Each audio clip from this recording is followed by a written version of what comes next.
Welcome back to the deep dive. Today we have a really fascinating and extremely detailed financial case study that we've been calling the private retirement plan. It's a great one. We're doing a deep examination of, a long-term financial architecture. It's a strategy that's really designed for capital efficiency and, maybe more importantly, tax advantage. Right. And we're going to follow a hypothetical listener, we're calling her Susie, Mm. who committed to this pretty substantial, very reliable funding plan. We're going to trace the path of her money over, 45 years. 45 years. Yeah. So our mission today is really rigorous. We want to unpack exactly how Susie's total contributions, that's $800,000 that she pays in, could potentially generate a total benefit of more than $2.6 million. And we're not just looking at that input versus output. What's more important is understanding the mechanisms inside the plan that allow for that level of efficiency. Okay, so how should we frame this for everyone listening? I think we have to analyze it in two distinct stages. It just makes the most sense that way. Phase one is what we'll call the funding years, from her age 45 to 65. That's where the capital is, being built up and protected. And phase two would be the income and legacy years. So age 66 and onward, this is where that accumulated value gets turned into tax-advantaged income and eventually a guaranteed legacy. Exactly. The focus is all on the efficiency and the stability that this specific design offers over, almost 5 decades. Okay, let's dive into phase one then, the funding years. So Susie starts this plan at age 45. What does the structure around her contributions actually look like? Well, it's a very consistent, very structured commitment. She deposits $40,000 annually, Every single year. every single year. And crucially, she does that for exactly 20 years. So she stops right at age 65, right when she plans to retire. So the math there is pretty straightforward. 20 years times $40,000 a year. Her total premiums paid in her actual out-of-pocket money is exactly $800,000. That's our baseline. That is the baseline. That $800,000 is the foundation for everything that comes next. But, and this is a key point, it doesn't work like a normal taxable brokerage account where gains are taxed along the way. Right. Or even a 401k, which has its own set of rules. Exactly. The primary feature here is tax-deferred growth.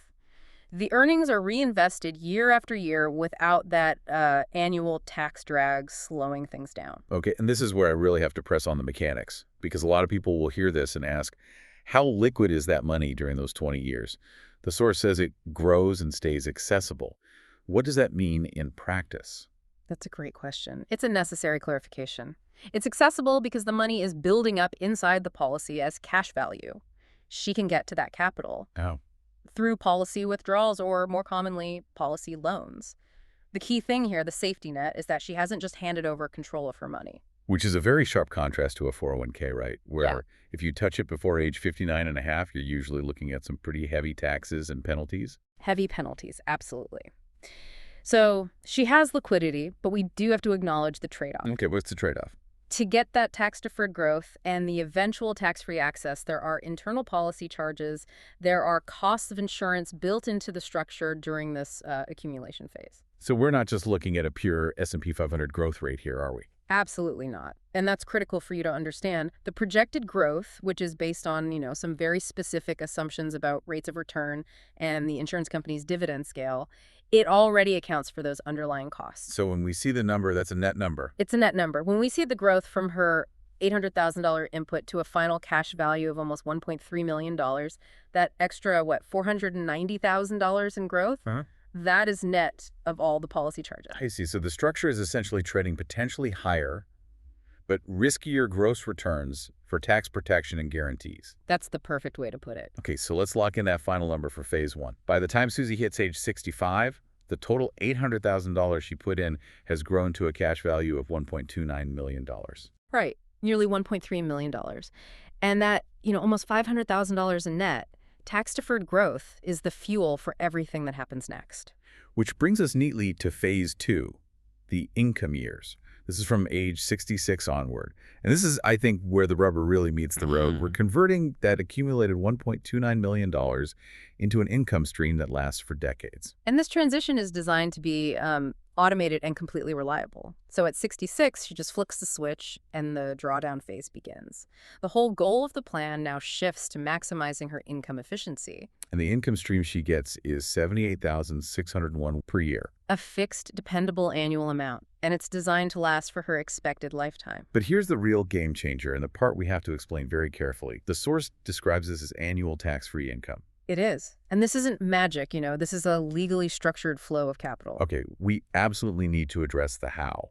Because for most listeners, when they hear tax-free income in retirement, they're probably thinking of a Roth IRA. But this is a much larger amount of money coming from a totally different kind of structure.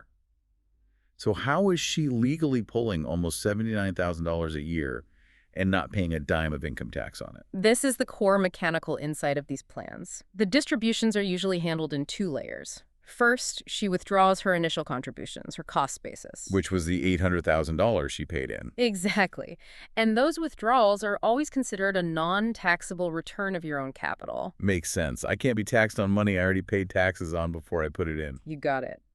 Then, once she's withdrawn her entire $800,000 basis, the rest of the income is taken as tax-free policy loans against the cash value and the death benefit that are still inside the policy. And since loans are technically debt, not income, they aren't taxable under current law. That's the key. That provides the continuous income stream for years and years. Okay, that makes sense. But it does raise another important question. If she's taking out loans, aren't those loans accruing interest?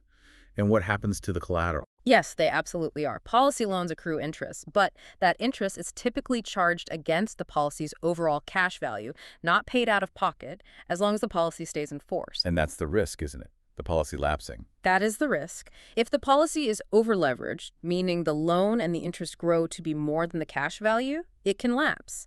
And if it lapses, all that accumulated loan interest can become taxable all at once. Ouch. It is. But the plan we're studying here is designed very conservatively. It's projected to stay solvent well beyond her age 90, specifically to mitigate that lapse risk. That context is just so crucial for understanding the real value. So she gets this incredibly efficient income stream for 25 years, from age 66 all the way up to age 90. And if we just quantify that output based on that reliable stream, it's $78,601 multiplied by 25 years. The total tax-free income Susie gets back is $1,965,025. Wow, nearly $2 million. Almost $2 million. And every single dollar is shielded from ordinary income tax. I mean, that's just an immense boost to her actual spending power compared to a traditional taxable distribution. All right, now we have to talk about Section 4, the legacy component. Because the normal assumption when you draw down an account for 25 years is that, eventually it's going to hit zero. But that's clearly not what happens here. No, and this is what shows the remarkable efficiency of this kind of structure. Even after she has drawn down over $1.96 million in tax-free income, the plan is designed to leave behind a specific substantial benefit. And this is the final tax-free death benefit for her heirs. Correct. And the specific amount from the source is $696,844. That is a significant wealth transfer, nearly $700,000 that passes entirely tax-free to her beneficiaries. It really is, and it just speaks to the comprehensive nature of the plan. It served three purposes all at the same time. Okay, what are they? One, it provided tax-deferred growth. Two, it supplied reliable tax-free income during her retirement. And three, it ensured a defined tax-free legacy for the next generation. The plan never actually liquidates down to zero. And this is really the aha moment for you, the listener. Let's put the numbers side by side to really grasp the totality of what Susie achieved here. We have our total input, which is fixed at $800,000. Right. And our first output, the total tax-free income she received, which was distributed over 25 years, was $1,965,025. And then the second output, Yeah. the final tax-free death benefit that's left for her heirs, which was $696,844. So when you combine those two outputs, the total benefits paid out by this plan, so income plus the legacy, it adds up to over $2.6 million. That is a massive multiplication factor on her original money. And it's achieved primarily through that tax efficiency and long-term compounding. It is. So what does this all mean when we stack it up against the more, traditional retirement vehicles people use? Well, the takeaway is all about capital efficiency.